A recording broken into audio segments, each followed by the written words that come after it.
भिवंडी शहरातील खोका कंपाऊंड या परिसरात असलेल्या निलेश डाईंग या धाग्यावरती रंग प्रक्रिया करणाऱ्या कारखान्यामध्ये रात्री मध्यरात्रीच्या सुमारास भीषण अशी आग लागलेली आहे।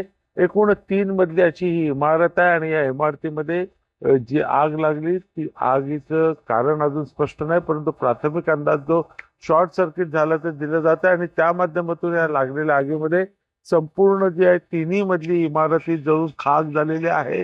रात्री त्या सुमारास ही आग लागली होती आणि त्यानंतर भिवंडी पाठोपाठ कल्याण महानगरपालिकाच्या दोन्ही ठिकाणच्या एकूण 5 अग्निशामक दलांच्या गाड्या या घटनास्थळी दाखल होत त्यांनी या आगीवरती 5 तासाच्या अथक प्रयत्नानंतर आता पूर्णतः नियंत्रण मिळवलेले आहे। आता इथं कुलिंगचं काम चालू आहे आणि संपूर्ण जी इमारत आता धोकादायक अशी परिस्थिती झालेली आहे आणि आता पूर्ण आग अशी नियंत्रणात आलेली आहे।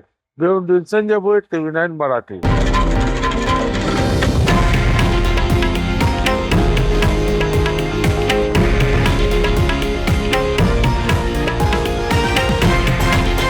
हे आहे देशातील नंबर 1 न्यूज नेटवर्क आणि आपण पाहत आहात TV9 मराठी, एकमेव।